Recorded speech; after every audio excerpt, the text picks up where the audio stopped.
Señor, Dios Padre, tú que vives y reinas, a ti queremos orar, clamar a tu corazón, Señor, desde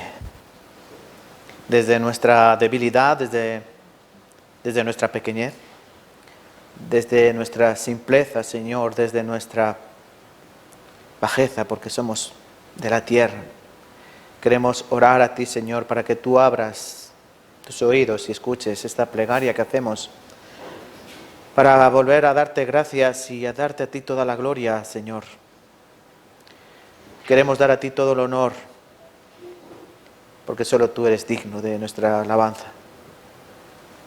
Oh Padre Dios, ayuda a esta iglesia para que podamos predicar fuertemente el Evangelio. Para eso estamos aquí, Señor. Estamos haciendo un seminario de la Biblia, estamos abriendo de par en par las Escrituras para que muchas almas a través de escuchar esta palabra de Dios puedan venir a ti en arrepentimiento y en fe, para que muchas almas que vienen muertas en delitos y pecados puedan recibir la vida eterna, porque esta es la vida eterna, que te conozcamos a ti y a tu Hijo, al que has enviado. Por eso, Señor, debemos aprender día tras día más de ti, aunque ya hemos nacido de nuevo, ya nos has rescatado, ya nos has transformado de muerte a vida. Pero nosotros queremos seguir aprendiendo más de ti, Señor. Y todavía hay muchas almas que están viviendo en perdición. Por eso te pedimos en esta hora, Padre, que obres en esas almas nuevamente para tocar lo más profundo de su ser, y que la palabra que se va a predicar aquí la guarden en sus corazones, Señor. Son tiempos difíciles, no solo por la pandemia del coronavirus, sino también por la pandemia del desamor, la pandemia del enfriamiento espiritual, la pandemia de la pérdida del amor y el deseo de Dios. Incluso dentro de las iglesias, Padre Santo, se nota esa frialdad espiritual en algunos creyentes que prefieren vivir arraigados y cimentados en esta tierra.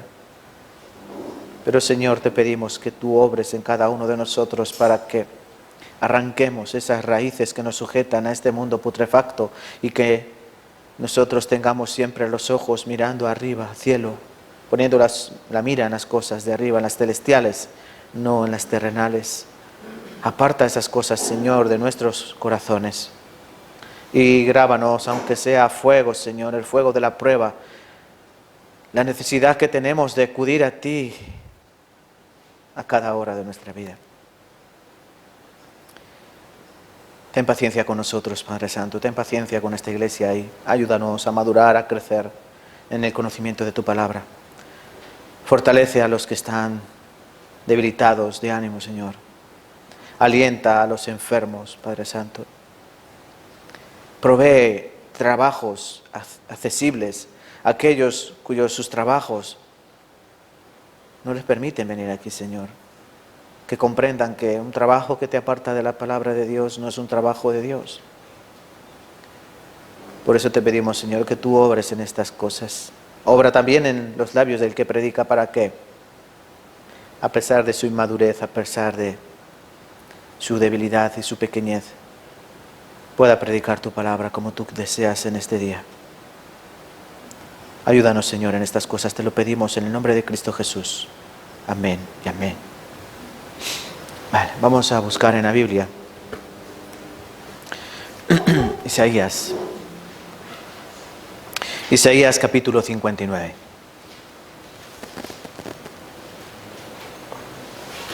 Isaías capítulo 59.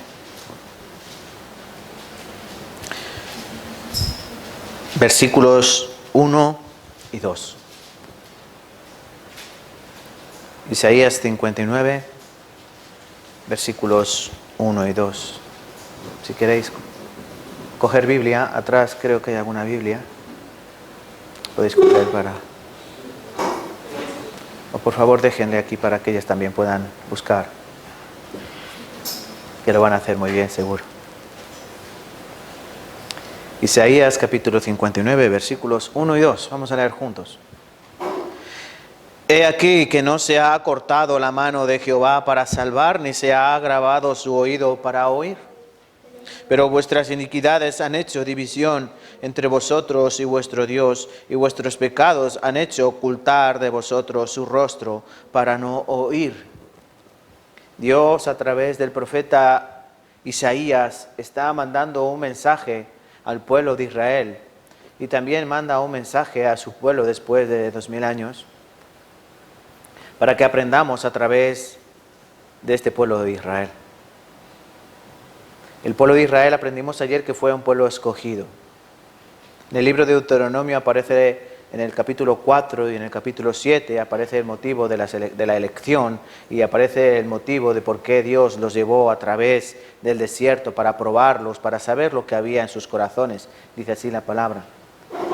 Y también dice que Dios los escogió no porque ellos fueran el pueblo más grande, sino porque ellos eran el pueblo más insignificante, el pueblo más pequeño.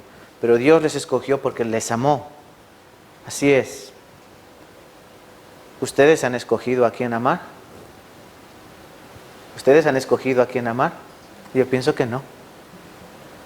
Ustedes amaron a una persona y no la escogieron, simplemente apareció en su vida y la amaron. ¿Por qué motivos? No se sabe, por afinidades, por circunstancias, pero el caso es que las amaron. No dijiste tú, voy a amar a esa o voy a amar a aquel, ¿no? Apareció y ya está. Fue Dios el que puso ahí a esa persona. Dios controla todo. Y fue Dios el que amó al pueblo de Israel, para que ellos fuesen el ejemplo en medio de unas naciones paganas y pecadoras, como aprendíamos ayer.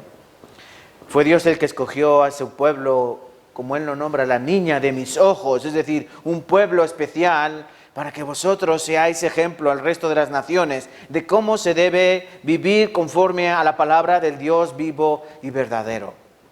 No a la manera en la que ellos pensaban, porque ellos pensaban como los pueblos de alrededor, como los pueblos paganos.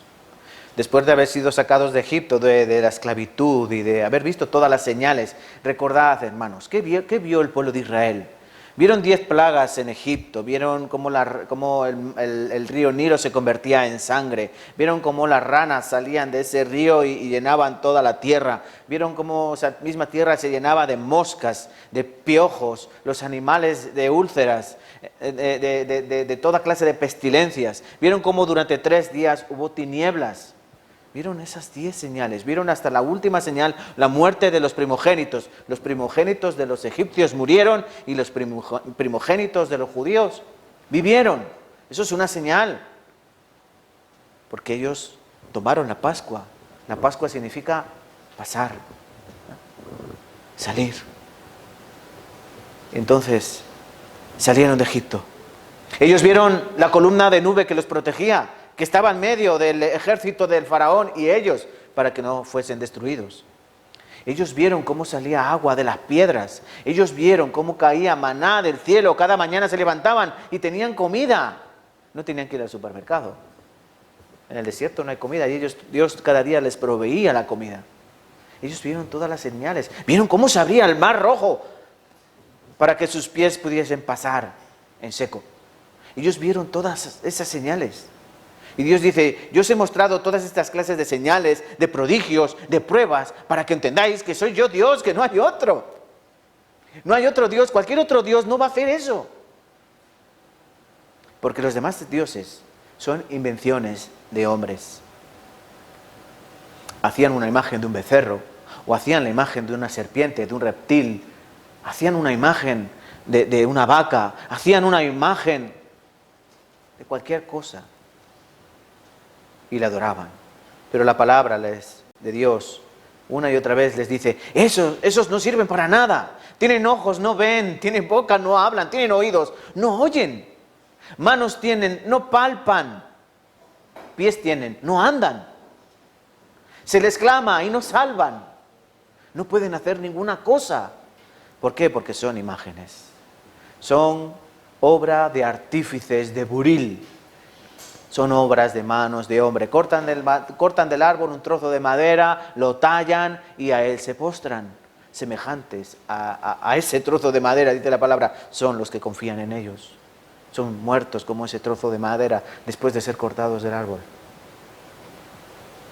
Y durante toda la historia del pueblo de Israel, a que comenzaron con maravillas, con pruebas, con señales, con prodigios, ellos se apartaron de Dios.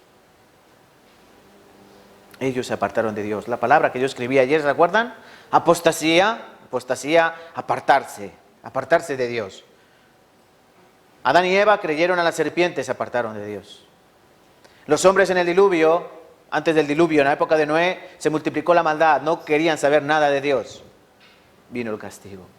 Después del diluvio, los hombres nuevamente se volvieron a juntar, construyeron la torre de Babel para hacerse un nombre, se apartaron de Dios y hubo un castigo, dispersión, ¿no? Las lenguas. En Sodoma y Gomorra también lo mismo. Y el pueblo de Israel es otro ejemplo para que nosotros aprendamos cómo es Dios. Hay que conocer a Dios. A mí me hace gracia, me hace gracia y no me hace gracia. Cuando intento evangelizar a alguna persona de mi entorno, sobre todo al comienzo, cuando intentas hacerles ver que Dios es Dios.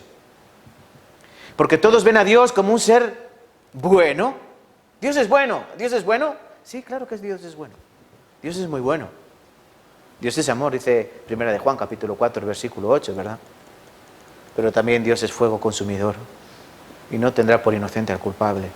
Cuando yo intento enseñar esta realidad, que Dios es un juez, Dios es amor, pero Dios también es un juez que juzgará toda cosa encubierta, sea buena o sea mala. Toda obra será traída a juicio. Y Dios preparó un lugar llamado infierno, igual que Dios preparó un cielo. Pero ¿por qué las personas no quieren creer en el infierno? No quieren creer en ese castigo. Pero que Dios es así. Dios no nos envía al infierno. Por eso Dios nos da la oportunidad de que a través de su palabra podamos ser salvados. Porque Dios, ¿saben de qué nos quiere salvar? Dios nos quiere salvar de Dios. Dios nos quiere salvar de su justicia, porque su justicia se va a llevar a cabo, porque Él es Dios. En este mundo no hay justicia. Día tras día vemos ladrones que quedan libres, vemos asesinos que no sufren ningún tipo de condena, vemos como las naciones maquinan maldades y nadie paga por ello, ¿verdad? Bueno, los pobres. En este mundo no hay justicia, pero Dios traerá su justicia y dará a cada uno según sus obras. Así dice la palabra en muchos lugares. Y sobre todo en Apocalipsis, cuando aparece el gran trono blanco, dice Juan, yo vi a los muertos de pie ante Dios y fueron abiertos los libros. Y otro libro fue abierto, ¿verdad? Que es el libro de la vida. Y dice que los muertos fueron juzgados por las cosas que estaban escritas en los libros. Dios tiene libros donde están todas tus obras, buenas y malas. Y juzgará a todos según eso. Dios no pasará por alto nada. El pueblo de Israel se olvidó de que Dios era Dios. Aquí hemos leído, he aquí que no se ha cortado la mano de Jehová para salvar. Jehová sigue siendo Jehová, Dios sigue siendo Dios. Jehová, yo soy el que soy. Dios sigue siendo Él. Y sigue teniendo ese poder. Pero, es decir, vuestras iniquidades, vuestros pecados han hecho división entre vosotros y vuestro Dios. Y vuestros pecados han hecho ocultar de vosotros su rostro para no oír. Fue el pecado de Israel el que hizo apartar a Dios de ellos. El apartar sus ojos de la niña, de sus ojos. Quiero que me acompañéis a Deuteronomio capítulo 28. Deuteronomio capítulo 28. Quiero hablar un poquito más de este tema que nos quedamos ayer. Porque hoy tenemos que ver cómo terminó el pueblo de Israel y en qué situación se encuentra ahora. Para conocer la situación en la que estamos viviendo, porque Israel es el reloj de Dios. Deuteronomio significa la segunda ley. Deu, dos, nomos, ley. Deuteronomio capítulo 28. Comienza este capítulo diciendo bendiciones de la obediencia. Por ejemplo, dice Dios, acontecerá que si oyeres atentamente la voz de Jehová tu Dios para guardar y poner por obra todos los mandamientos que yo te prescribo hoy, que yo te indico hoy, te mando hoy, tu Dios te exaltará sobre todas las naciones de la tierra, vendrán sobre ti todas estas bendiciones y te alcanzarán, y si oyereis la voz de Jehová, benditos seréis en la ciudad, benditos seréis en el campo, bendito será el fruto de tu vientre, bendita la tierra y el fruto de tus bestias, la cría de tus vacas, bendito serás en tu canasta, tu artesa de amasar, bendito serás en tu entrar y bendito en tu salir. Aquí comienzan una serie de bendiciones, es decir, cuando el pueblo de Dios obedeciera la palabra de Dios, obedeciera el mandato de Jehová, Dios les iba a bendecir. Uno de vosotros perseguirá a 1000, uno de vosotros perseguirá a 1000 y huirán. Todas las naciones os darán sus riquezas. Vosotros tendréis como tributarios a las naciones de alrededor. Vosotros seréis benditos al entrar, al salir, tu animal, tu bestia, el fruto de tu vientre. Todo eso es una promesa de Dios. Si cumples mi palabra, si obedeces a mis mandatos, yo os bendeciré. Pero en el versículo 15 también comienza con otro pero. Isaías 59 dice, pero vuestras iniquidades han hecho división. Aquí hay otro pero. Versículo 15 del capítulo 28, pero acontecerá, ocurrirá, sucederá, si no oyeres la voz de Jehová tu Dios para procurar cumplir todos sus mandamientos y sus estatutos que yo te intimo hoy, que vendrán sobre ti todas estas maldiciones y te alcanzarán. Maldito serás en la ciudad, maldito en el campo, maldita tu canasta, tu artesa de amasar, maldito el fruto de tu vientre, maldito el fruto de tu tierra, maldita la cría de tus bestias, de los rebaños de tus ovejas, maldito serás tu entrar, maldito será tu salir, y Jehová enviará sobre ti maldición. Todo lo contrario, todo lo contrario. Y una de las maldiciones más que a mí siempre más me impacta es esta. Versículo 53 de ese mismo capítulo 28. Y esta es una de las maldiciones. Por ejemplo, en el 48 dice, servirás por tanto a tus enemigos que enviaré Jehová contra ti, con hambre, con sed, con desnudez, con falta de todas estas cosas, y pondrá yugo de hierro sobre tu cuello hasta destruirte. Jehová traerá contra ti una nación de lejos, del extremo de la tierra, que vuela como águila, nación cuya lengua no entiendas. Gente fiera de rostro, que no tendrá respeto al anciano ni perdonará al niño. ¿Y qué pasará contigo? Mira, 53, ahora sí. Lean conmigo, por favor. Y comerás el fruto de tu vientre, la carne de tus hijos y de tus hijas, que Jehová tu Dios te dio, en el sitio y en el apuro que te angustiará tu enemigo. Dios les dijo que ellos llegarían a tal punto, cuando el enemigo les rodease, que llegarían a comerse a sus propios hijos del hambre. Y esto ocurrió en muchas ocasiones durante los asedios a Jerusalén. Hay una historia que aparece en la Biblia que dice que una mujer clamando al rey, Señor, sálvame. El rey le dice, ¿de dónde te salvo? ¿Del lagar? ¿De dónde te salvo? ¿Qué ocurre? Y le cuenta una historia. Estábamos yo y otra mujer, ¿no? Mi vecina. Las dos tenemos cada una un niño. Ella me dijo, vamos a coger tu niño y nos vamos a comer y mañana coceremos al mío. Comimos pues nuestro hijo y ahora ella no quiere dar al suyo para comerlo. ¿Qué haré? ¿Qué hay que hacer? Dice que el rey al oír esto se rasgó las vestiduras. ¿Cómo una madre puede llegar a ese punto de hambre? De comerse a su propio bebé, a su propio hijo. Eso era una maldición y les llegó, les alcanzó porque Dios dijo, de verdad os van a alcanzar, porque ellos se apartaron totalmente de Dios. Ellos se apartaron totalmente de Dios. Vamos a buscar en Jeremías. Yo quiero que entendamos, hermanos, de verdad, que nos tomemos en serio las cosas de Dios. Ser hijo de Dios es algo muy bueno. No hay nada mejor. Pero estar en contra de Dios, o que Dios esté en contra de ti, es lo peor que te puede pasar en el universo. Tú puedes tener un mal día, ¿no? Hoy yo he tenido un mal día. Pero malos días puede haber muchos, pero el peor día puede ser aquel en el que te encuentres en la presencia de Dios y no tengas excusa. Jeremías, ¿lo tienen? Capítulo 7, no les he dicho capítulo, ¿verdad?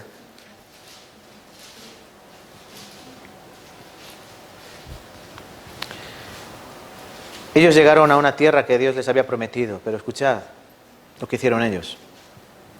Por ejemplo, capítulo 7 dice el versículo 4, no fiéis en palabras de mentira diciendo templo de Jehová, templo de Jehová, templo de Jehová es este. ¿Qué significa esto? Ellos pensaban que por tener el templo de Dios, que por tener el templo en Jerusalén, ellos eran librados de cualquier castigo y de cualquier ira de Dios. ¿Por qué? Porque tenían allí su templo, su casa. Esta es la casa de Dios, no nos puede pasar nada. Y los falsos profetas decían así, no pasa nada, no tengáis miedo, estamos en Jerusalén, templo de Jehová. Templo de Jehová, templo de Jehová, es este. No pasará nada. Es como dicen los niños cuando juegan al pilla-pilla. V, ¿no?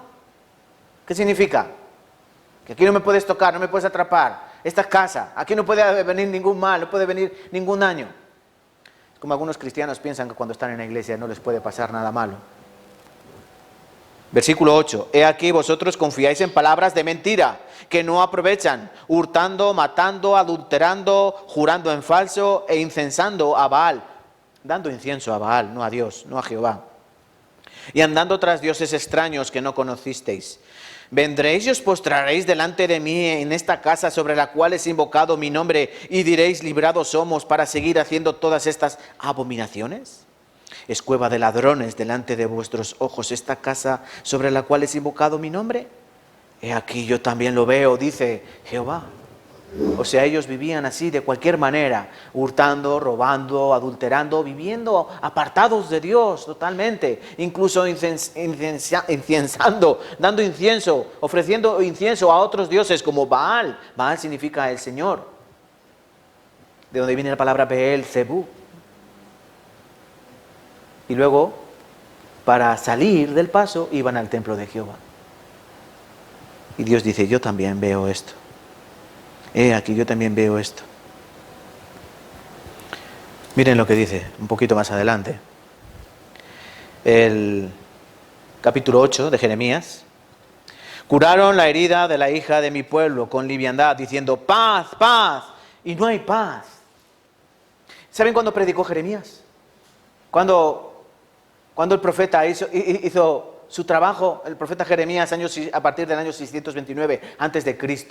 Y Jerusalén fue destruida en el año 586. Es decir, durante décadas, estamos hablando 30, 40 años, Jeremías caminó por las calles de Jerusalén diciendo, arrepentíos, arrepentíos de vuestros pecados, volved a Jehová, porque Él es rico en misericordia y Él sabe perdonar.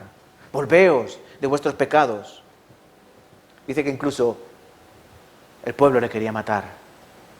El pueblo quería acabar con Jeremías.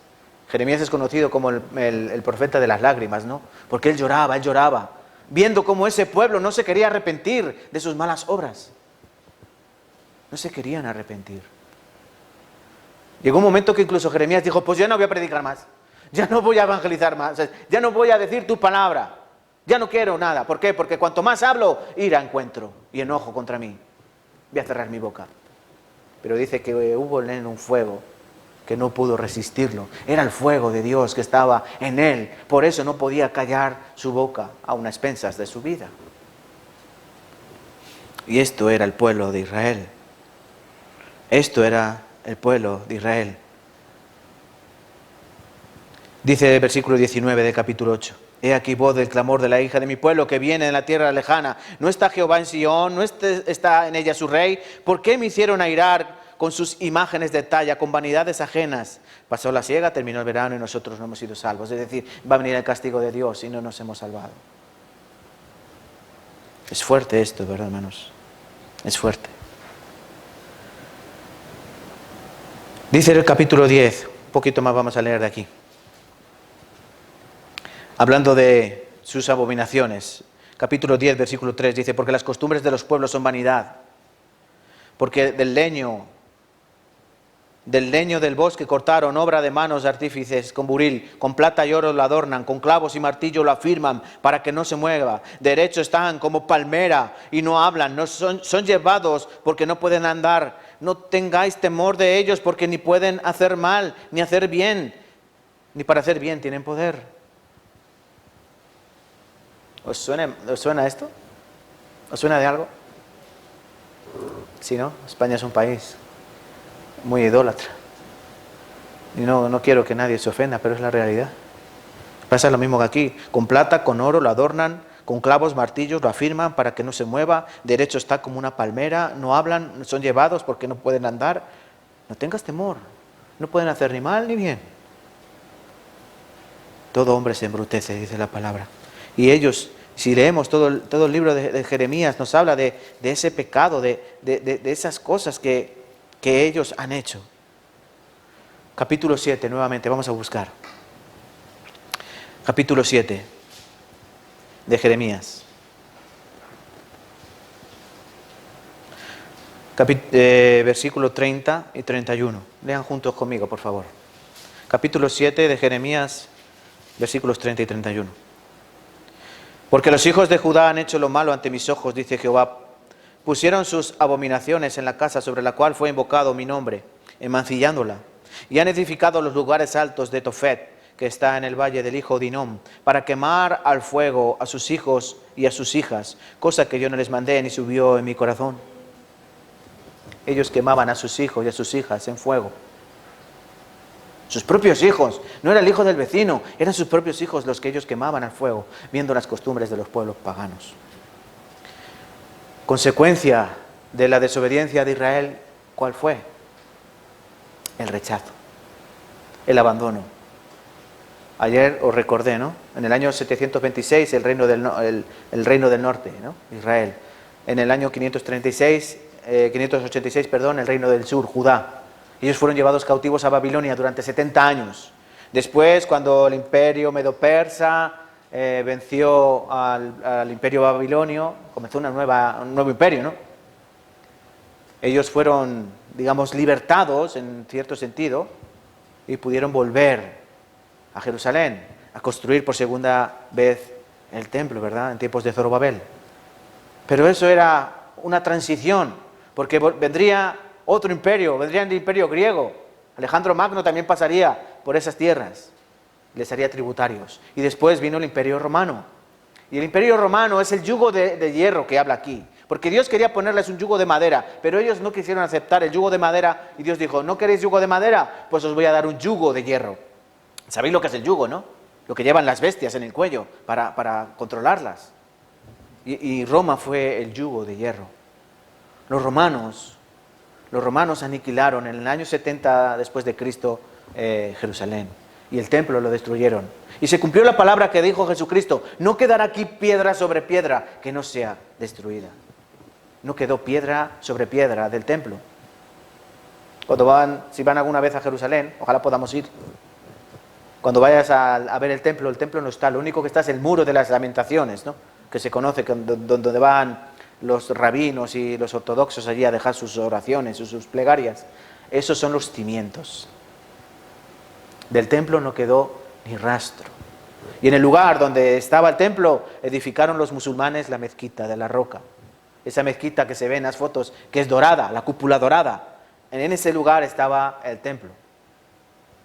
Qué curioso, ¿no? En ese mismo lugar. No había sitio, ¿no? Para construir para los musulmanes. A lo que yo quiero ir hoy, hermanos. El pecado tiene consecuencias. Dios Dios nos dice, ¿pensáis que voy a ser yo como vosotros? Yo no soy como vosotros. Yo las pondré delante de ti, tus obras las pondré delante de ti, para que entiendas, para que comprendas. Primera de Corintios, vamos a buscar. Primera de Corintios capítulo 10, versículo 11. Primera de Corintios capítulo 10, versículo 11.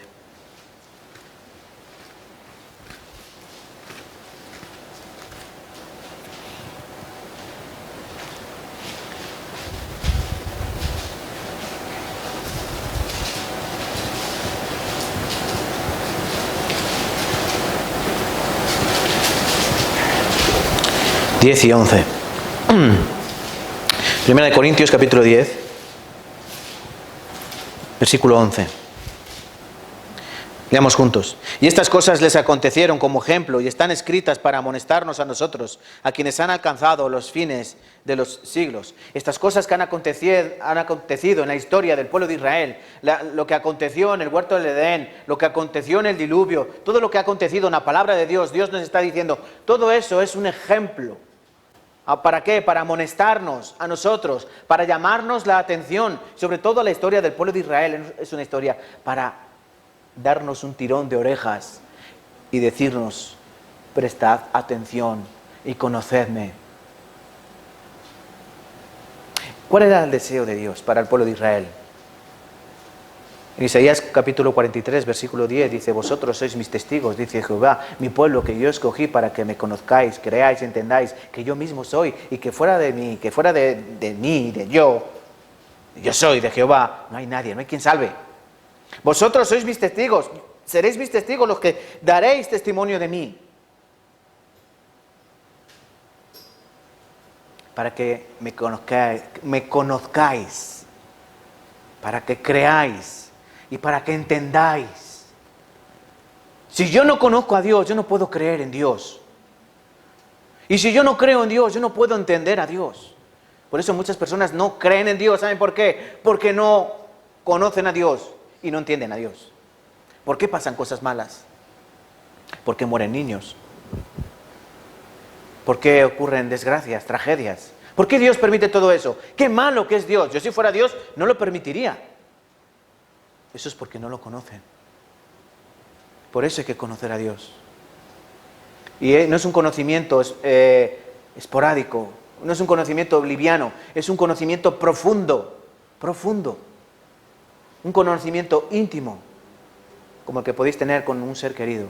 Así es como Dios quiere que le conozcamos. Aquí, vamos a ver un momento el monitor. En el monte Sinaí, Dios puso a ellos esta palabra, ¿no? Yo os pongo delante de vosotros la obediencia y la desobediencia. Hemos leído, ¿no? Deuteronomio capítulo 28. Ellos escogieron, ¿qué escogieron? ¿Qué escogieron ellos? Díganme. ¿Escogieron la obediencia o la desobediencia? Ellos escogieron desobedecer, pero las palabras de ellos es, Jehová será nuestro Dios. En esa montaña, en el monte Sinaí, abajo, en las faldas, ellos dijeron, Jehová será nuestro Dios.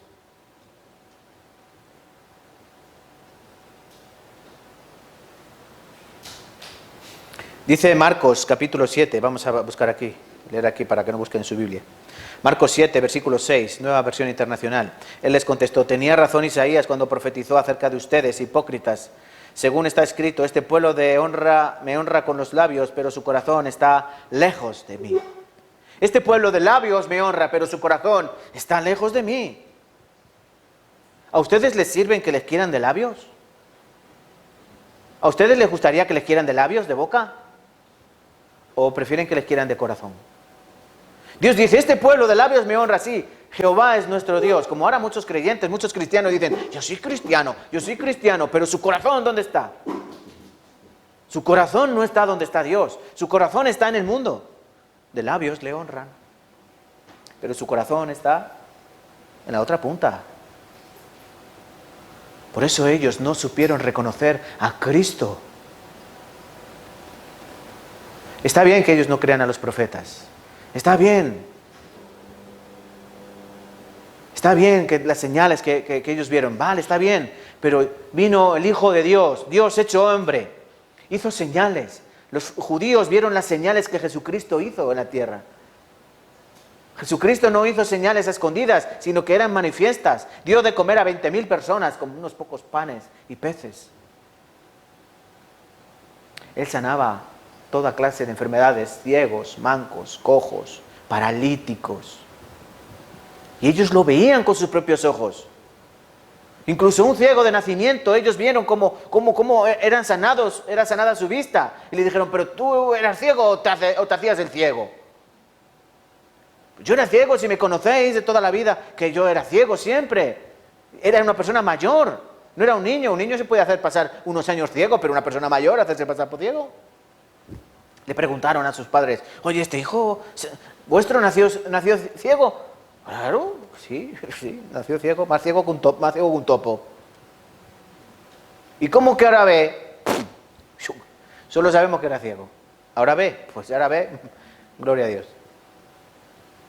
Y este mismo ciego que le preguntaban tanto, le estaban haciendo un interrogatorio, dice, pero bueno, ¿qué? ¿Vosotros también queréis ser sus discípulos? ¿También queréis ser de Cristo? Y dice, cállate, hombre, ¿qué tontería estás diciendo?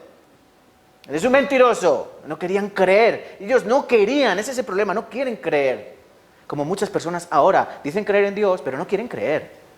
¿Saben por qué? Porque están viviendo en este mundo, en los deleites de este mundo. Y aun viendo cuando todo se viene encima de nosotros, siguen pensando en las cosas de este mundo.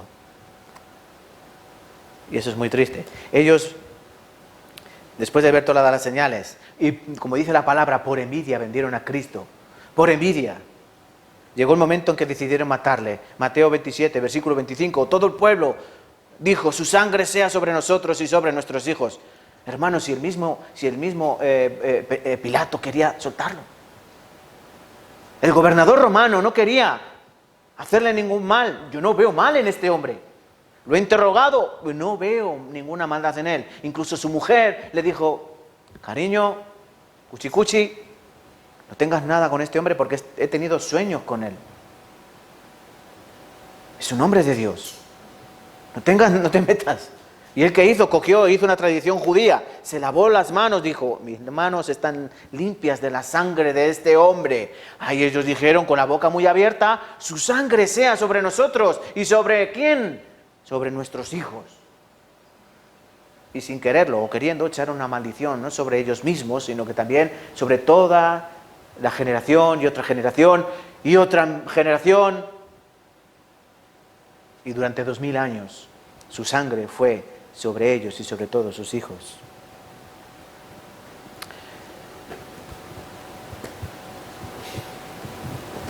Vamos a leer aquí.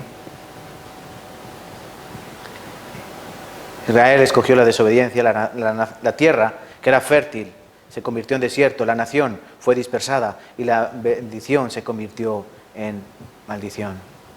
Dice este pasaje en San Lucas 21, versículo 24, caerán a filo de espada y serán llevados cautivos a todas las naciones. Los gentiles pisotearán a Jerusalén hasta que se cumplan los tiempos señalados. O como dice la versión Reina Valera, hasta que los tiempos de los gentiles se cumplan. ¿Quién son los gentiles? Nosotros somos los gentiles, los pueblos que no son judíos. Para los judíos solo hay dos tipos de pueblo, el hebreo y el gentil. El judío y el griego. Nosotros somos gentiles. Ahora es el tiempo de la salvación para nosotros. Ahora es el tiempo en que Dios ha permitido abrir, como dijo él en su palabra, al que no era mi pueblo llamaré mi pueblo. Y para los que no era Dios, yo seré Dios. ¿Y qué hizo? Abrió la puerta de la salvación a aquellos que no les estaba permitida la salvación. Jesucristo le dijo a una mujer sirofenicia, no es bueno, no conviene echarle el pan a los perrillos. ¿Verdad? ¿Entienden esta expresión? ¿El pan para quién es? ¿Para quién es el pan? Para los hijos. Pero no está bien que tú le eches pan a los perros y no les das de comer a tus hijos. Cristo dijo, yo vengo a la nación de Israel. A los suyos vino. A los suyos vino. Pero los suyos no le recibieron. La mujer dijo, sí, es cierto. No se enfadó porque le dijo que era una perrilla, ¿no? No le dijo perrilla, ¿no? Dijo, no es bueno echar a los perros. Es que realmente los judíos, a los gentiles, les llamaban perros. Como mote despectivo. Es feo que te digan perro, ¿no? Quita perro. Para ellos eran perros. Sí, yo sé que los perros no merecen el pan. Pero Señor, ¿Jesús oyó su voz? Sí, ¿no? Pero los perros se alimentan de las migajas de sus amos. Las migajas son para los perros. El pan no es para los perros, pero algo del pan, aunque sea la migaja, será para los perrillos. Y Cristo dijo, grande es tu fe. Tu hija ha sido salva. Tu hija ha sanado. Nosotros éramos perros. Nosotros no merecíamos el amor de Dios. Pero gracias a la desobediencia de Israel, escuchen, gracias a la desobediencia de Israel, la puerta de la salvación se abrió para los gentiles. Aunque eso ya estaba planeado en Dios. ¿Os acordáis Génesis capítulo 12 que aprendimos ayer? Serán benditas en ti todas las naciones de la tierra. Ahí estaba la bendición. Se abre la puerta de la salvación para todo aquel que quiere creer en Cristo Jesús. Esto no se trata de que te pongan una pistola en tu cabeza y te digan, cree en Cristo. No, no se trata de eso. Simplemente es para que pongan las palabras de la Biblia en tus oídos, para que en ti haya dos reacciones, o bien de rechazo, o bien de aceptación. Como para el pueblo de Israel, solo había dos reacciones, o aceptación o rechazo. Ellos rechazaron. ¿Y qué vino? Castigo, maldición. ¿Qué ocurrirá con nosotros? Nosotros tenemos la oportunidad ahora, 2000 años, de recibir la palabra de Dios. ¿Qué pasará con aquellos que escuchen la palabra y no quieran aceptarla como verdadera? ¿Qué pasará con aquellos que escuchen la palabra y no la tomen en serio? Dios les juzgará más severamente. En muchas ocasiones Cristo advierte de esto. De las ciudades donde se han hecho más milagros, ¿verdad? ¡Ay, Capernaum, Capernaum! ¡Ay, Corazín, Corazín! No es corazón, corazón, es Corazín, Corazín, en una ciudad. Si en Sodoma y Gomorra se hubiesen hecho tantos milagros como aquí, hace ya tiempo que se habrían convertido. Pero como no habéis oído, ¿qué pasará con vosotros? El castigo para Sodoma y Gomorra será más tolerable que para vosotros. En el infierno no todos sufren igual. Es una buena noticia dentro de una pésima noticia. Si vas al infierno, bueno, habrá alguno que sufra más, porque cada uno sufrirá dependiendo, ¿no? Pero ¿saben quiénes serán de los que sufran más? Aquellos que tuvieron la oportunidad de escuchar la palabra de Dios, aquellos que estuvieron cerca de su bendición y no la aceptaron.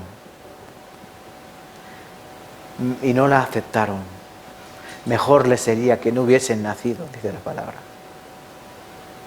El que no quiere saber nada de Dios, bueno, pues, Dios los juzgará como incrédulos o como agnósticos, no conocen, ignorantes. ¿Existe Dios? No lo sé, ni me importa. Pues bueno, Dios luego lo juzgará como que ellos no le importan.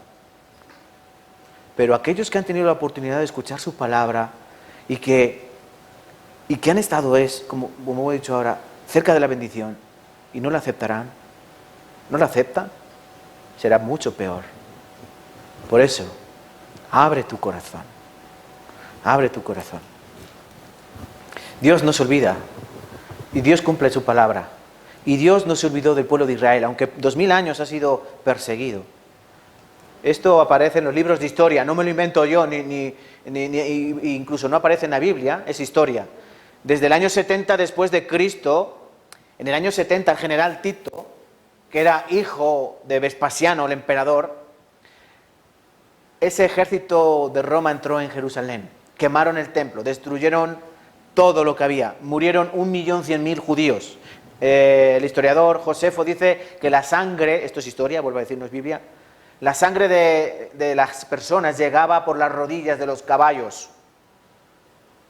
¿Entienden? La sangre de las personas llegaba por las rodillas de los caballos. 1.100.000 personas murieron en esos días por rechazar a Cristo. Cristo, Mateo 24, les advirtió: cuando veáis que Jerusalén está rodeada de ejércitos, sabed que su destrucción está cerca. Año 30 y pico, no vamos a decir 33, porque sabemos que el calendario gregoriano no es exacto. Año 30 y pico. Año 70 se cumplió la palabra de Cristo: cuando veáis a Jerusalén rodeada de ejércitos, sabed que su destrucción ha llegado. Si estáis en azotea, no bajes a por la capa. Si estás en el campo, no vuelvas a la ciudad. Ay de las que estén encinta aquellos días. Ay de las que estén embarazadas. ¿Se acuerdan de estas palabras, no? Se cumplió en el año 70. Pero no se quedó ahí. Ellos fueron dispersados por todo el mundo. También en Jeremías aparece esa palabra. En Ezequiel aparecen esas palabras. Seréis esparcidos no a una nación, sino por todas las naciones. Incluso siendo esparcidos, irá detrás de vosotros la espada. Donde vosotros vayáis, irá la muerte detrás. Esa es la maldición de Dios. Donde vosotros vayáis, refrán, burla, muerte. Israel sufrió eso. Dispersados por todo el mundo, pero en la Edad Media ellos también sufrieron. En las cruzadas, ¿habéis visto las películas de las cruzadas? ¿Qué eran las cruzadas? Pues bueno, los cristianos querían volver a conquistar Jerusalén, que estaba en manos de árabes, ¿verdad? Y eso eran las cruzadas, luchar por la Tierra Santa. Siempre les recomiendo esta película, El Reino de los Cielos, es muy buena. Es histórica, está muy bien. Nos habla de esa batalla por el reino de los cielos, por la tierra prometida, por la Tierra Santa. Lucha entre árabes y cristianos, y que pillaban medio ¿a quién? A los judíos. Los árabes mataban judíos, los cristianos mataban judíos, y los judíos no mataban a nadie. Eran perseguidos. Los musulmanes los perseguían porque son enemigos de siempre. Siempre nació ahí una rivalidad entre Isaac e Ismael, y siempre han sido rivales. Y los cristianos les perseguían por matar a Cristo.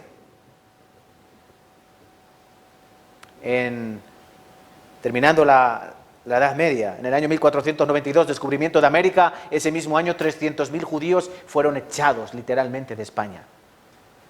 Toledo era conocida como la ciudad de las tres civilizaciones, o de las tres culturas, ¿no? Tres culturas, no civilizaciones, tres culturas. Judíos, cristianos y musulmanes vivían en paz. Incluso hay barrios, ¿no? El barrio cristiano, el barrio árabe y el barrio judío. Pero ellos fueron echados. ¿Y qué hablar de Hitler? ¿Se acuerdan de la Segunda Guerra Mundial? La Segunda Guerra Mundial, 6 millones de judíos murieron en cámaras de gas, murieron fusilados. También hay otra película muy buena, La lista de Schindler. Es una película tan real que te pone la piel, la gallina en piel, como dicen algunos, ¿no? Te pone la piel de gallina, los pelos de punta, viendo la realidad. Y es que era así, ¿no? Era así. Cómo mataban a judíos. Pasaba uno, ¡pum!, y ya está. Cómo los metían en las cámaras de gas diciendo que iban a la ducha, venga, a ducharse. Y los desnudaban y los metían en una cámara como esta, llena de duchas, pero esa ducha no salía agua, sino que salía un gas llamado ciclón B, que atacaba al sistema nervioso. Tardaban en morir 5 o 10 minutos, y la mayoría morían asfixiados, otros morían ahogados por sus propios vómitos, otros morían apretujados. Es increíble. Pero nosotros preferimos seguir jugando a la PlayStation. Nosotros preferimos seguir jugando a nuestro mundo de fantasía. No, Dios nos está hablando. Dios nos está mostrando señales en el mundo de que Él pronto traerá su justicia, de que Él vendrá su ira. ¿Y nosotros qué hacemos? Mirar para otro lado. Jeremías 5, versículo 18. A pesar de todo esto que ocurrió al pueblo judío, dice, no os destruiré del todo. Dice, no os destruiré del todo. Jehová dejó un remanente. Dios protegió un remanente, es decir, una sobra, un resguardo, para mostrar su gloria en ellos. Dejó muy poquitos, seréis pocos en número, dice la palabra. Quedaréis pocos en número, habiendo sido como las estrellas del firmamento. Pero ¿para qué Dios deja pocos? Porque va a ser tanto el poder que van a tener esos pocos, que la gente va a tener que decir, esto es un milagro. ¿Entienden? Tiene que tener tanto poder Israel para que la gente diga, no puede ser. Porque, hombre, si son los chinos, yo me lo creo de los chinos, que son 1.200 millones. Pueden hacer lo que les dé la gana. 1.200 millones de chinos. Yo creo que si saltan todos a la vez, el mundo se mueve, la tierra se mueve de su sitio. Porque son muchísimos. O Estados Unidos, ¿no? También son muchos millones de personas. El país más poderoso del mundo. Pero Israel, escuchad, Israel es del mismo tamaño que la provincia de Cuenca. Israel es del mismo tamaño que la provincia de Cuenca. Y Cuenca es muy pequeña. En Ezequiel capítulo 37 aparece, vamos a buscar Ezequiel para leer. Ezequiel 36, en primer lugar. Acompáñame con sus Biblias, por favor.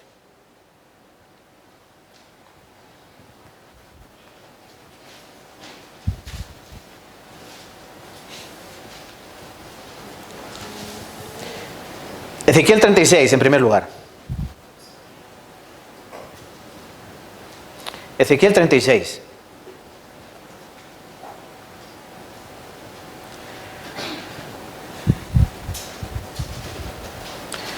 Versículo 19. Os leo.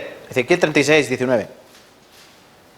Les esparcí por todas las naciones y fueron dispersados por las tierras conforme a sus caminos y conforme a sus obras les juzgué. ¿Conocen algún país donde no haya judíos? Es igual que los chinos. ¿Conocen algún país donde no haya chinos? Todos los países hay chinos, ¿no? Pues judíos también. En España hay judíos. ¿En Ecuador hay judíos? ¿Sí? ¿En Argentina hay judíos? Sí. ¿En Estados Unidos? Muchísimos.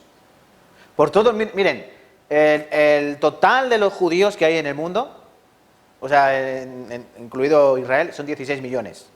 8 millones viven en Israel. Y otros 8 millones, es decir, la mitad de los judíos, viven dispersados por todo el mundo. Por todas las naciones. En Rusia, en África, en Europa, obviamente. Por todas partes hay judíos. Dice, los esparcí por las naciones. Cuando llegaron a las naciones a donde fueron, profanaron mi santo nombre, diciéndose de ellos, estos son judíos, estos son pueblo de Jehová y de la tierra de él han salido. Estos son los judíos. Los judíos nunca han tenido buena reputación, no sé por qué. Bueno, sí lo sabemos, ¿no? Sí lo sabemos. Y de la tierra de él han salido. Los judíos eran perseguidos por todo el mundo. ¿Por qué persiguió Hitler? Esto es historia. ¿Por qué persiguió Hitler a los judíos? ¿Por qué Hitler le dio por los judíos? ¿Por qué no le dio por los españoles? ¿Por qué por los judíos? ¿Saben por qué? Porque ellos eran ricos. Los judíos tenían dinero. Los judíos, la mayoría eran banqueros, prestamistas. Ellos tenían mucha riqueza. Mientras el alemán comía patatas, el judío comía kebab, que es la comida que más le gusta. La vianda, el kebab, el kebab, la carne de cordero. La carne de cordero. Y los alemanes comían patatas. Y Hitler en muchos discursos decían, ¿quién son estos que no son ni siquiera humanos? Estos no tienen ni siquiera país. Así, yo he visto muchos discursos de Hitler antes de llegar al poder y después de llegar al poder. Puso a toda Alemania en contra de los judíos. Fue capaz de convencer a 70 millones de alemanes de que el enemigo era el judío, cuando eran unos pocos miles. Es como si echásemos la culpa de la pobreza en España a los extranjeros. Vamos a decir, ¿a quién? ¿Por quién la tomamos? ¿Con los colombianos? No, que se enfadan, ¿no? ¿Con quién? ¿Con los chilenos? ¿O con los dominicanos? Con los brasileños. ¿Qué os parece? Hitler vio que la riqueza era de los judíos. Por eso la tomó con ellos. ¿Qué hicieron? Tomar todas sus pertenencias, la tomaban. Todas sus riquezas, porque eran ricos, todo su dinero lo tomaron. Todas sus joyas lo tomaron. En esta película de la lista de Schindler se ve cuando vienen los alemanes a por ellos, ¿no? Para llevarlos a los guetos y después a los campos de concentración. Y hay familias que cogían las joyas, los oros, y los metían en las migas de pan y se lo tragaban, ¿no? ¿Se acuerdan de esta escena? ¿La han visto? Como ellos se tragaban los anillos de oro y las cosas de oro por si una necesidad, ¿no? Los dientes de oro se los arrancaban de cuajo. Los dientes de oro. Incluso cuando tenían los alemanes, los soldados alemanes, tenían la sensación de que ellos habían tragado oro, porque a lo mejor llegaban allí y veían restos de pendientes o de tal. No esperaban a que fueran a hacer sus necesidades. Ya saben lo que hacían, ¿no? Les rajaban el estómago. ¿De verdad? 6 millones de judíos murieron terriblemente. Pero, ahora sí, dice Ezequiel, estamos en Ezequiel 36, Versículo 21. Quiero que lean atentamente este pasaje. Pero he tenido dolor al ver mi santo nombre profanado por la casa de Israel, entre las naciones donde fueron. Porque no hablaban mal de los judíos, porque decían, bueno, ¿quién es el Dios? ¿Y quién es el Dios de estos? Jehová. Oh, vaya Dios. ¿No? Dice, he visto profanado mi nombre por culpa de ellos. Por tanto, di a la casa de Israel, así ha dicho Jehová el Señor, no lo hago por vosotros, os casa de Israel, sino por causa de mi santo nombre, el cual profanasteis vosotros entre las naciones a donde habéis llegado. Porque ellos donde llegaban, vuelvo a decir, ellos trabajaban como prestamistas. Y los prestamistas también sabéis que no tienen muy buena reputación, ¿no? ¿Qué es un prestamista? Tú le llevas un anillo de oro que a ti te ha costado 50 euros y él que te da 20. Bueno, pues a mí me ha costado 50, 20. ¿Habéis ido a Cash Converter? ¿Alguna vez a llevar algo? ¿Vas a Cash Converter con una cosa que vale 100 euros? Oye, ¿qué me das con esto? Te miran la cara, a ver la cara de pobre que tienes, 10. Y tú dices, no, pero si está nuevo, si vale 100. 15 como mucho. Y te vas con cara de tonto, con 15 euros. Eso es un prestamista. Eso hacían, eran banqueros. Los banqueros tampoco tienen muy buena reputación, ¿verdad? Dicen que los que inventaron el banco fueron ellos. Dice, versículo 23, santificaré mi grande nombre profanado entre las naciones, el cual profanasteis vosotros en medio de ellas, y sabrán las naciones que yo soy Jehová, dice Jehová el Señor, cuando sea santificado en vuestros ojos. Yo seré santificado en vuestros ojos y delante de los ojos de las naciones. ¿A dónde yo voy? ¿Dónde es el punto de la predicación de hoy, de la palabra de hoy? Es que Israel, después de 2000 años de persecución, de muerte, de tortura, de todo eso malo, de espada, ¿qué pasará? Dios los restaura, Dios los levanta. Habiendo estado a punto de desaparecer, recuerden, 6 millones de judíos, año 1941, había alrededor de 8 millones de judíos en el mundo, 8 millones. 8 millones, muy pocos.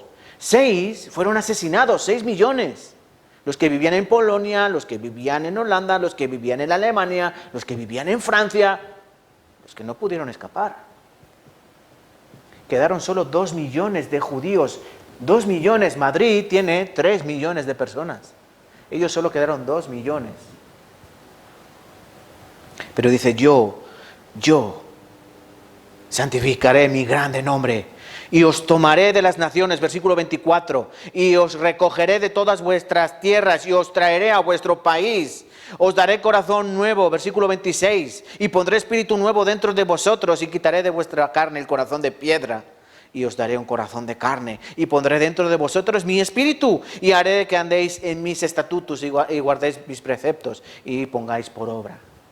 Dios no es que los haya vuelto a escoger, Dios los ha vuelto a llamar después de 2000 años porque se están cumpliendo los tiempos de los gentiles. Y cuando se termina el tiempo del gentil, va a pasar al contrario. 2000 años de castigo para el judío, ¿verdad? Y para el gentil, puerta abierta para creer y para ser salvo. Cuando se cumpla el tiempo del gentil, castigo para el gentil. Por rechazar la palabra de Dios, para los que hayan rechazado la palabra de Dios. ¿Y qué pasará con el judío? Dice aquí que Dios les dará un corazón nuevo. Esto todavía no ha ocurrido. Todavía Dios no les ha dado el corazón nuevo para que crean en Él. Porque tienen que creer en Jesucristo, que es su Hijo, es Él hecho carne. Por eso llegará un tiempo en la historia de la humanidad, que falta muy poco. Los 7 años de tribulación, que hablaremos hoy, ya no, mañana. Donde 144.000 judíos recibirán la salvación y 144.000 judíos predicarán el Evangelio de Jesucristo. No predicarán la Torá, predicarán el Evangelio, la salvación por la fe en Cristo Jesús. Y esos 7 años son, como dice Cristo, gran tribulación, cual no ha habido en la tierra ni la habrá. Es decir, un gran sufrimiento. 37 de Ezequiel. Aparece el valle de los huesos secos.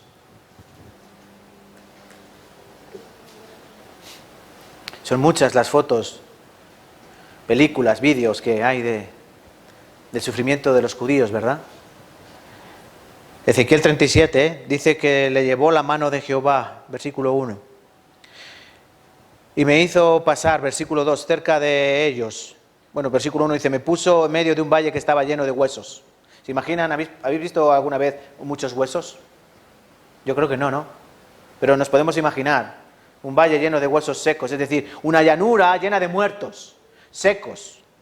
Versículo 2 del capítulo 37, me hizo pasar cerca de ellos. ¿Para qué? Para verlos con detalle. Por todo alrededor. He aquí que eran muchísimos sobre la faz del campo, no había pocos, eran muchísimos. Y por cierto, secos en gran manera.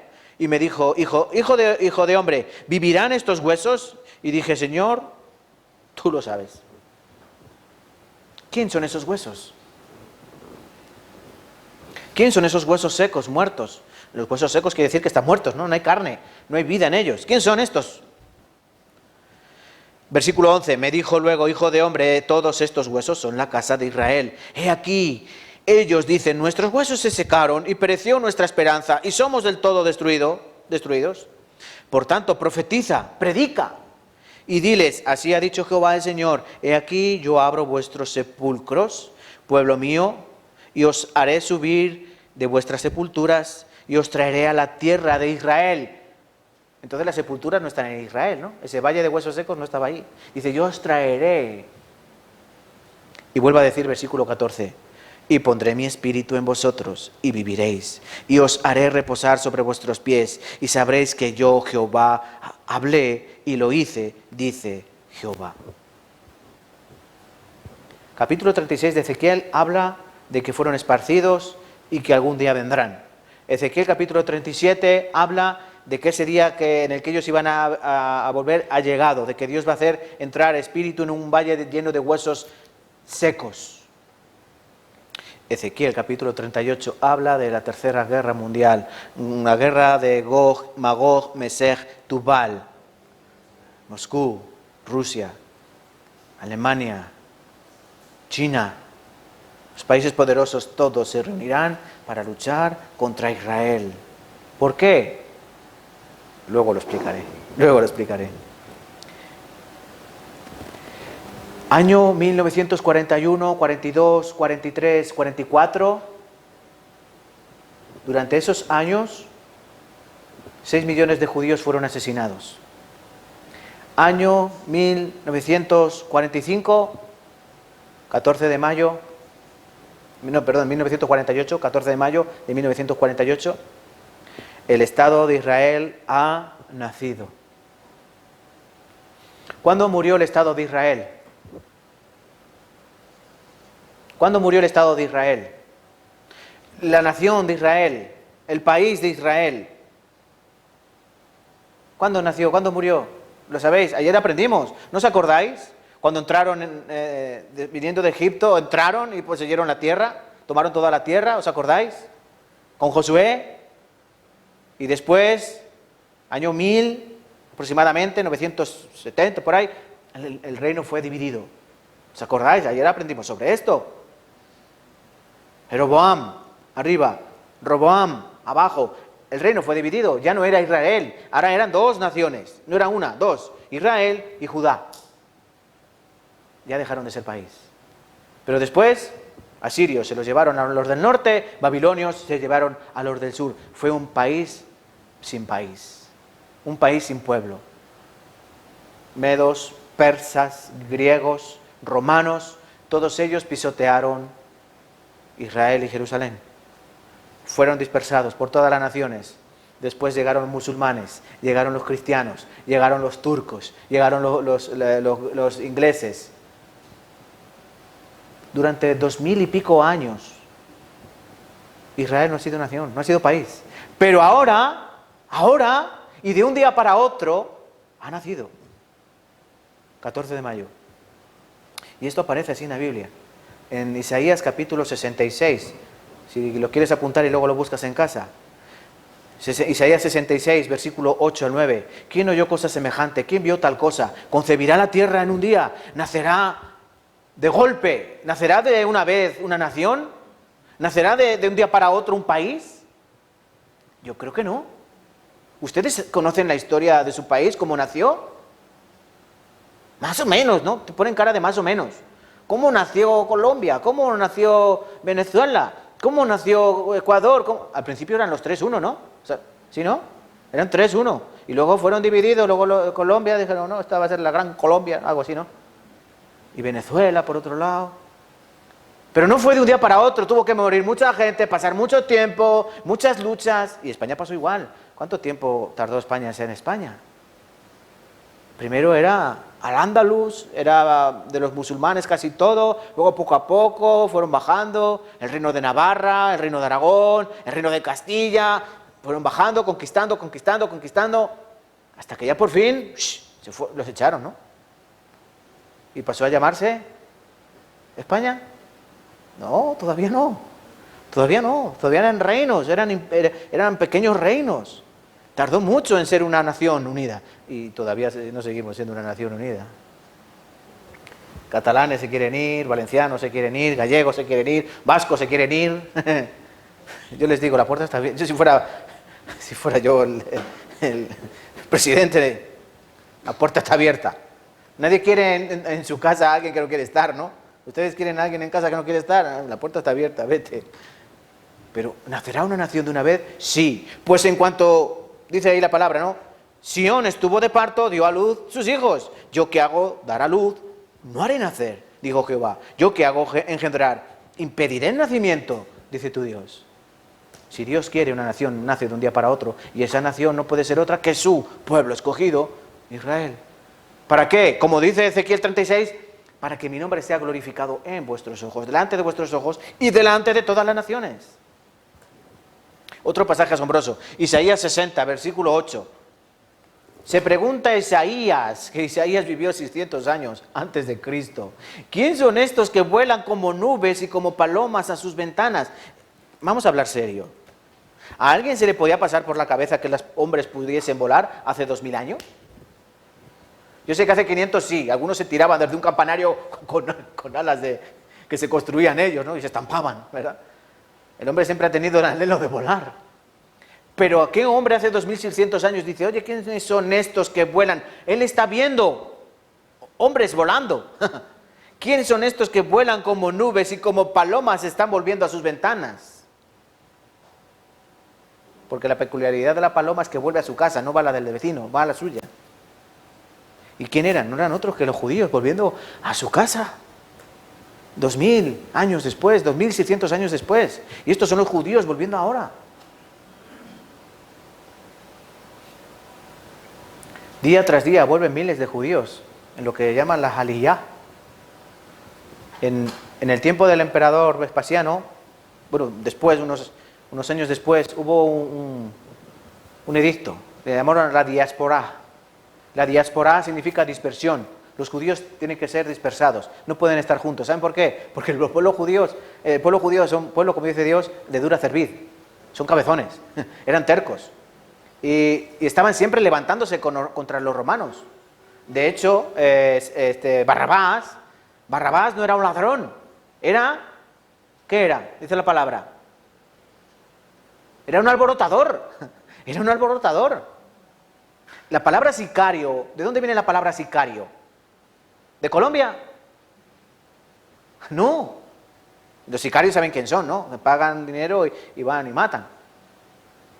La palabra sicario vino de los judíos. Los sicarios eran unos judíos contratados por los religiosos para asesinar a los grandes políticos romanos. Y se llamaban los sicarios. Ellos vuelven. Ellos fueron dispersados, diáspora, dispersión.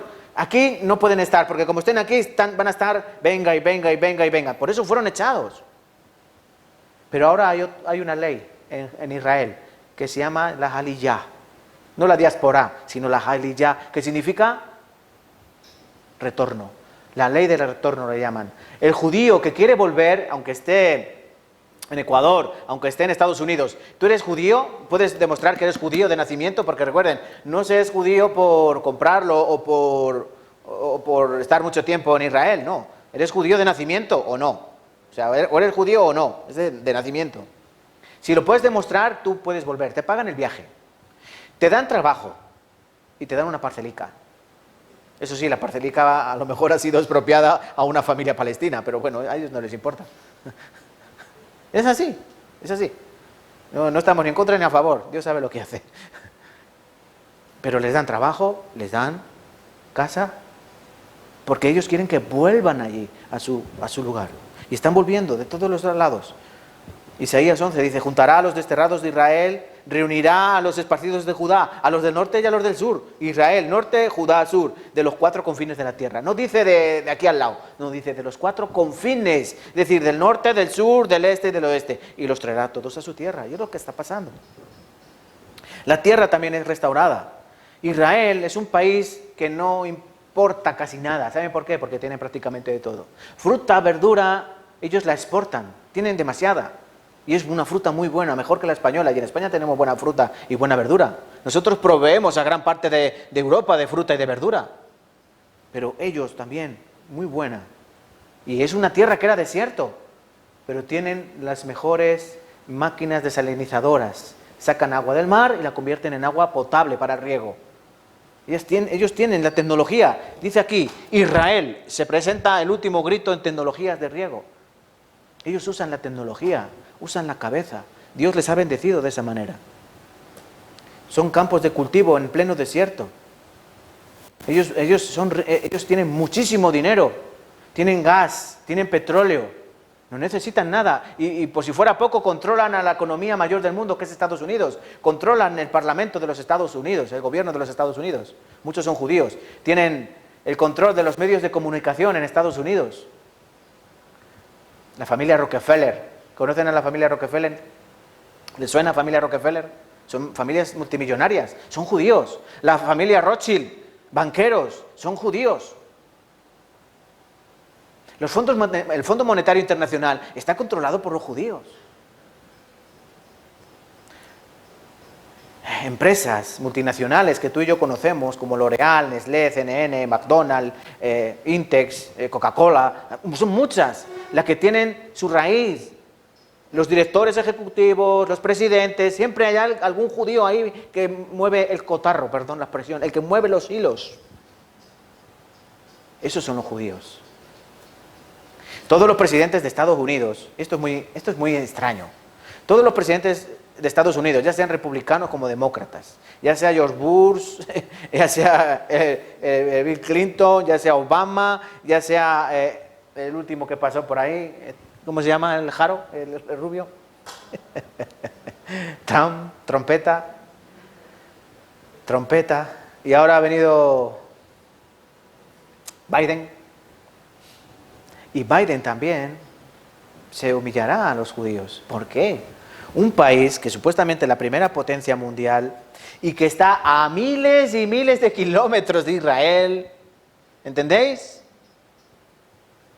No es que a España le importe lo que pasa en Israel. En España estamos a 3 horas de avión. Es que es Estados Unidos, la nación más poderosa del mundo. ¿Por qué le interesa tanto? ¿Por qué defiende tanto a Israel? ¿Por qué? Porque es como un gran Israel, pero ¿verdad? Es el control ahí.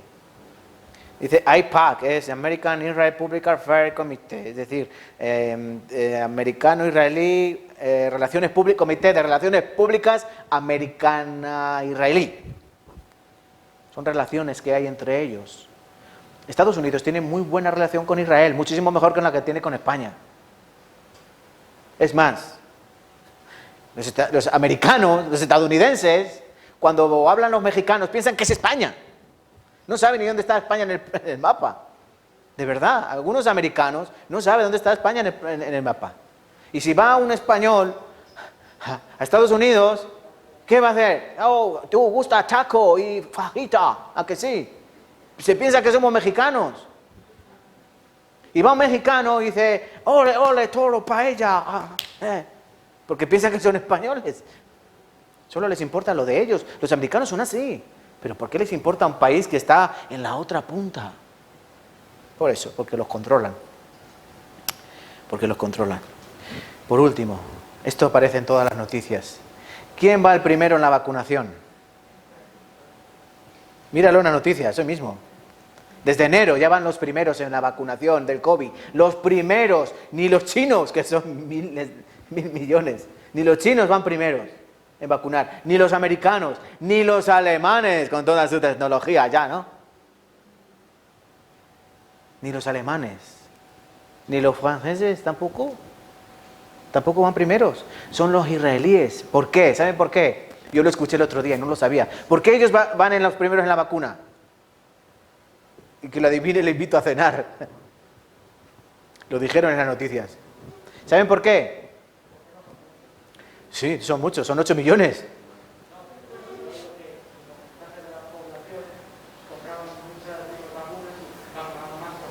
Pero las vacunas valen dinero.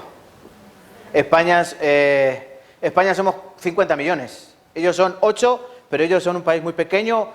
Se puede repartir la vacuna mucho más fácilmente, ¿no? Pero nosotros supuestamente somos un país muy, muy rico. Estados Unidos es un país muy rico y puede comprar muchísimas más vacunas. ¿Saben qué pasa? Escucha, ¿sabes cuál es la clave? Ellos pagan 3 veces más por la vacuna que cualquier otro país. Ellos han pagado una vacuna, ¿cuánto vale? 5 euros, 15. ¿Y qué ha pasado? Han enviado allí todas las vacunas. Aquí no hay, ahora están diciendo no hay vacuna. Ahora van a llegar no sé cuántas mil. El problema no es que no haya enfermeros para poner la vacuna. El problema es que no hay vacunas. Pero ellos tienen muchísimas vacunas. ¿Porque son menos? No, porque las han pagado más. Por eso tienen tantas vacunas. Ya han vacunado prácticamente al 60 o 70% de la población. En marzo ya estarán todos vacunados. España, si seguimos esta marcha, en el 2023. Sí, nos reímos, pero es que es serio. Es que ellos van a andar sin mascarilla tranquilamente y nosotros vamos a seguir con el tapabocas. Pero es que Estados Unidos y Alemania no van a ir mucho mejor. Porque no va a haber vacunas. Sí, venden que va a haber mucha vacuna, va a haber no sé cuántos millones de vacunas. Vamos a ver si les hacen. Ellos le han pagado 3 veces más la vacuna. ¿De dónde sacan tanto dinero? Pero si es un país que hace 70 años ni existía. Y España, hemos estado robando oro, un montón de años robando oro. A los mayas, no. Hemos robado oro a los ecuatorianos, hemos robado oro a los colombianos, hemos robado oro a los mexicanos. España se traía barcos y barcos de oro y de plata y riquezas. ¿Y qué tenemos? Nos lo gastamos en fiestas, ¿no? Nos lo gastamos en fiestas. España es un país grande, rico, pero no. Entonces, ya para terminar, esto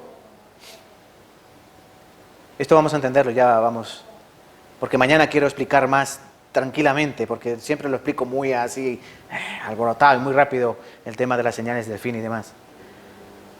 El tiempo se acaba. Oseas capítulo 3, versículo 4 y 5.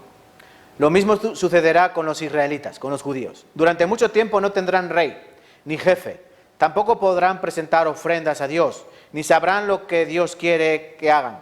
Además, no tendrán sacerdotes ni ídolos familiares. Después de esto, se arrepentirán cuando llegue el tiempo del fin. Volverán a obedecer a Dios y pedirán a sus... Ahí se corta. Vamos a buscar Oseas 3, versículo 4 y 5, para terminar la frase. Y buscar en nuestra traducción, que es Reina Valera del 60. Oseas, capítulo 3, versículo 4 y 5. Oseas 3.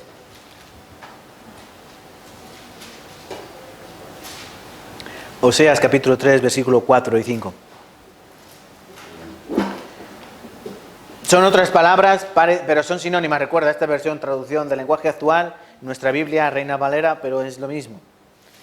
Porque muchos días estarán los hijos de Israel sin rey, sin príncipe, sin sacrificio, sin estatua, sin efod y sin terafines. Después volverán los hijos de Israel, buscarán a Jehová su Dios y a David su rey, y temerán a Jehová y a su bondad en el fin de los días. Recuerda esto. Dios está diciendo que ellos por un tiempo van a estar sin rey, no van a tener nación. Por un tiempo no van a tener ofrendas, no van a tener templo. Por un tiempo no van a tener terafines, es decir, lo que había en las cosas del templo, la estatua, el efod, los terafines, los sacrificios. No hay templo, no hay país, pues no hay nada de esto, no hay rey. Pero después volverán los hijos de Israel, volverán. ¿Cuándo volverán? En el fin de los días. Ellos han vuelto. Han vuelto los judíos, han vuelto los israelíes a Israel. ¿Sí o no? Sí han vuelto. ¿En qué época estamos viviendo? En los fines de los días. En los fines de los días. Estamos viviendo en los fines de los días. Israel es el reloj de Dios. Tú veías a Israel, no existe Israel, Dios no viene. Cristo todavía no viene. Hace 500 años, Cristo viene, ¿cómo está Israel? No existe, tranquilo. No. ¿Por qué? Porque Cristo tiene que venir. Su segunda venida, ¿dónde va a ser? En Israel. En Hechos, en el capítulo 1, cuando Cristo se fue, había 2 ángeles, ¿no? Y le dijo a los discípulos, ¿veis cómo se va? Así volverá, en las nubes. ¿Pero volverá a dónde? Aquí. La segunda venida de Cristo, ¿dónde va a ser? No va a ser en España, va a ser en Israel. Pero Israel tiene que ser una nación. Entonces Cristo no podía venir hasta que Israel no sea una nación. Ahora ya es una nación, han pasado 70 años. Ahora ya Cristo puede venir en cualquier momento. Pero primero tiene que venir, como dice la palabra, la apostasía. Que ya está llegando la apostasía, la gente se está apartando de Dios, la gente no quiere saber nada de Dios. Ven a un seminario de la Biblia. ¿Qué? Oh. No quieren. ¿Por qué está esto vacío? Si tú dices, ven a una fiesta clandestina y aun el peligro, la gente va a venir. Mucha gente hace fiestas, ¿no? 100, 200 personas, aun con el peligro de contagiarte, morirte o contagiar a tus familiares, la gente va a pasarlo bien. Pero di, ven aquí a escuchar la palabra de Dios. ¿La palabra de quién? No quieren. Esa es la apostasía. Pero Cristo va a venir pronto. Ya por último, vamos a buscar por ejemplo, Mateo capítulo 24, sí. Mateo 24. Y así ya les dejo la antesala de mañana, ¿vale? Lo que aprenderemos mañana, aparte de hablar sobre el pecado. Mateo capítulo 24.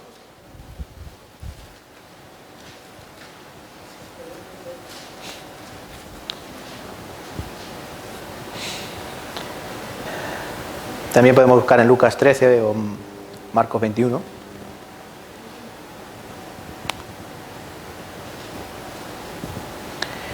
Tenemos Mateo 24. ¿Lo tienen?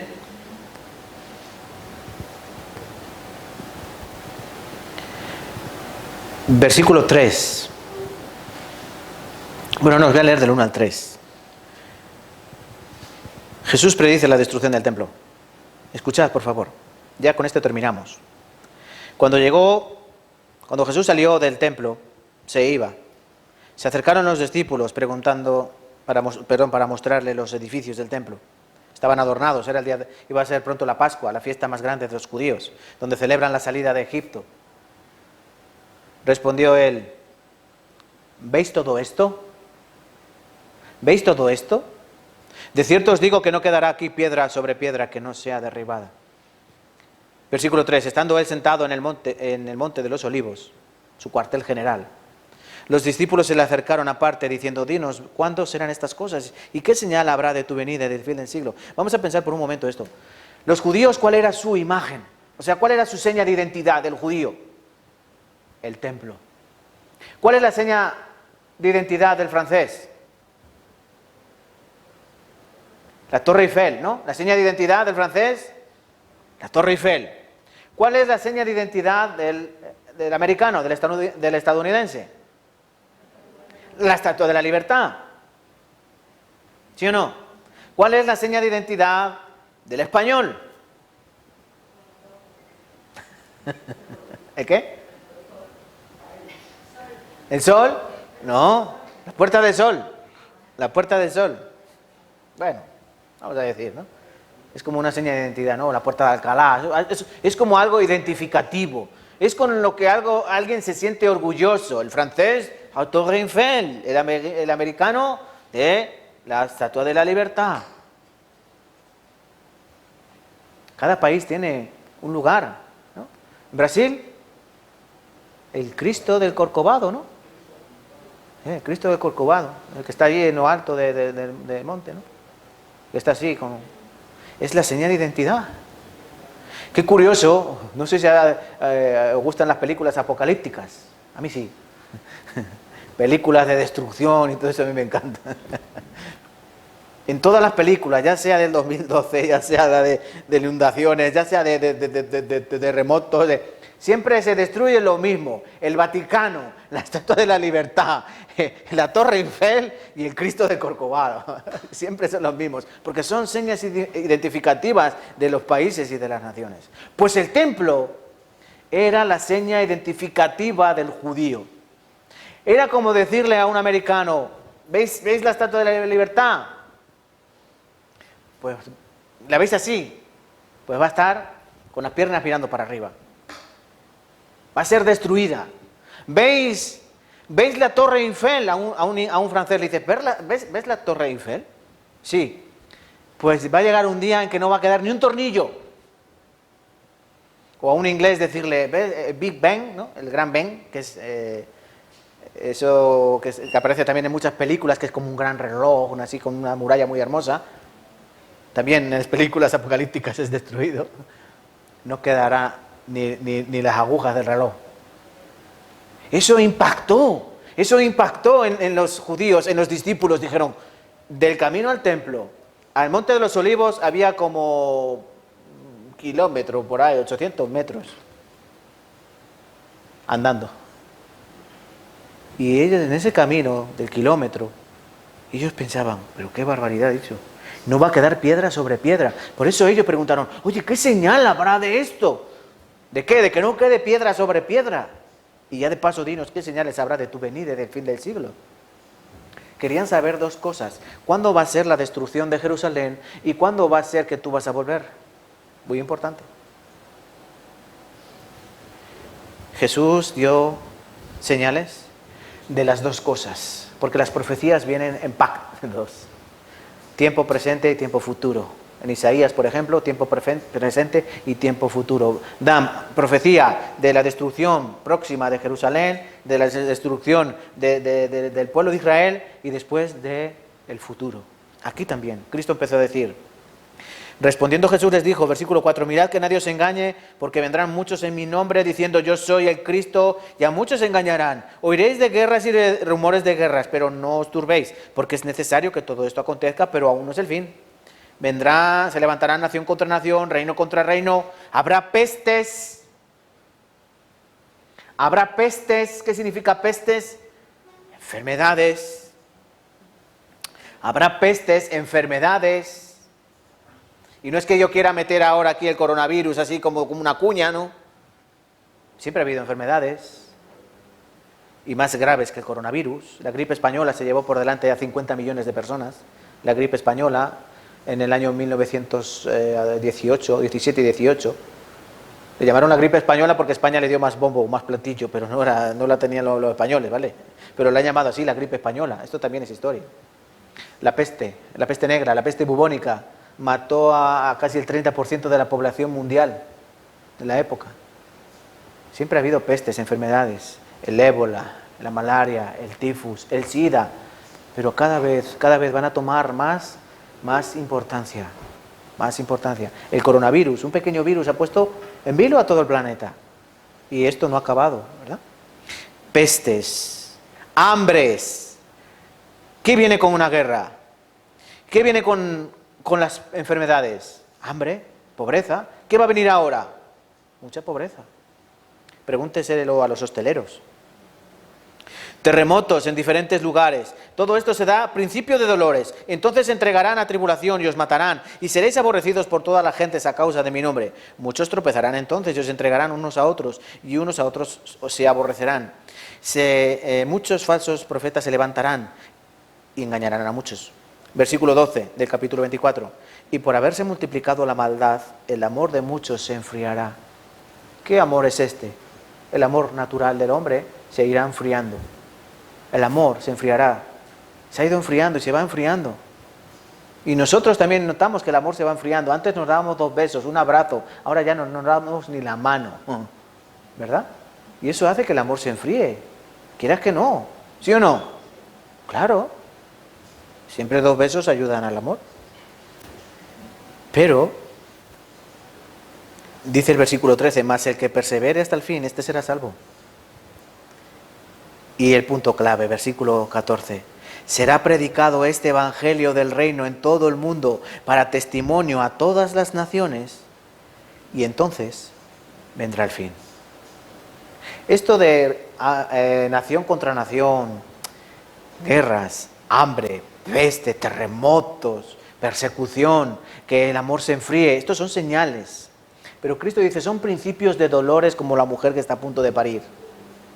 Pero la señal más evidente será este evangelio del reino. ¿Qué es el evangelio? La palabra de Dios, la muerte y resurrección de Jesucristo para la justificación en todo aquel que en Él cree. Eso es el evangelio. Evangelio significa una buena noticia. La buena noticia se tiene que predicar en todo el mundo. ¿Para qué? Para testimonio a todas las naciones. Y cuando eso ocurra, ¿qué pasará? Entonces vendrá el fin. ¿Se ha predicado el evangelio en la China mandarina? ¿Sí? Lo que pasa es que ellos no quieren creer, prohíben la Biblia, pero ahí ha llegado el evangelio. ¿Ha llegado el evangelio a Japón? Sí. ¿Ha llegado el evangelio a Alaska? Sí. ¿Ha llegado el evangelio a la Patagonia? Sí. ¿Ahí en el pico de Argentina? Sí. ¿Ha llegado el evangelio a Australia? Claro que sí. ¿Ha llegado el evangelio a Europa? Por toda ella. El evangelio, la buena noticia, ha sido predicada para testimonio a las naciones. ¿Saben por qué? Para que no llegue nadie y diga delante de Dios, es que yo no he escuchado hablar de Cristo. Esa no va a ser la excusa. Nadie cuando esté enfrente de Dios va a poder decir, oye, pero ¿cómo podía haber ido yo al cielo? Y haber creído en Jesucristo, pero ¿quién Jesús cree? ¿Quién es Jesús? Nadie puede decir eso, nadie podrá decir eso. Para testimonio a las naciones. Ese será el testimonio. El evangelio, la buena noticia, llegará a todos los lugares. Unos creerán, otros no creerán. Pero nadie se podrá eximir de culpa por decir, no, yo es que en aquella época no me interesaba. ¿Puedo pasar? Apártate de mí, hacedor de maldad. Sí, yo iba a una iglesia, pero no presté mucha atención, pero algo escuché yo. Apártate de mí, hacedor de maldad. ¿Entienden? Lo que debemos llevarnos hoy en el corazón, que Israel es un ejemplo para nosotros, que Israel sufrió mucha persecución por su pecado, que ellos han estado pagando y ahora va a llegar el tiempo de ellos salvarse. Y nosotros, que hemos tenido la oportunidad de salvarnos, ahora va a llegar el tiempo que cuando digo ellos, hablo por los gentiles, por el mundo, ahora vamos a tener que pagar las consecuencias de rechazar a Jesucristo. El evangelio predicado a todo el mundo, entonces vendrá el fin. Hechas cuentas. Vamos a terminar y vamos a orar. Mañana continuaremos viendo un poquito estas señales y hablaremos de tu pecado y del mío, ¿vale? Gracias por escuchar, vamos a orar. Señor, qué gran bendición poder escudriñar tu palabra, qué gran bendición poder meternos dentro de ella para desgranar, desmigajar cada palabra, cada coma, cada tilde, para que tú nos muestres tu palabra, para que tú nos muestres tu sabiduría y sobre todo para que te conozcamos, Señor. Tú eres Dios de amor, sí, pero eres un Dios de justicia y no tomarás por inocente al culpable. Todos nosotros tenemos que dar cuenta de nuestras obras. Nadie quedará impune, Señor. Solo aquel que ha confiado en la sangre preciosa de Jesucristo derramada en la cruz, derramada en el monte Calvario, solo aquellos serán justificados, y no por obras, para que nadie se gloríe, sino solamente por la fe. Y esta fe no viene, Señor, a través de polvos mágicos, a través de frases. Esta salvación viene a través del oír, y el oír con fe, a través del oír tu palabra, lo que tú has hecho, lo que tú harás y lo que tú hiciste. Ayúdanos, Señor. Aumentanos la fe, Padre Santo. Ayuda a esta iglesia y ayuda a estas almas que están en esta presencia, en tu presencia, para que tomen en serio tu palabra, que tomen en serio al Creador y Fundador de la vida, que tomen en serio a aquel que vendrá a juzgar a este mundo y aquel que tiene la potestad de echar juntamente al cuerpo y al alma en el lago de fuego. Ayúdanos, Señor, y permítenos que mañana podamos volver a aprender más tu palabra. Te damos gracias por todas las cosas. Oramos en el nombre de Cristo Jesús. Amén y amén.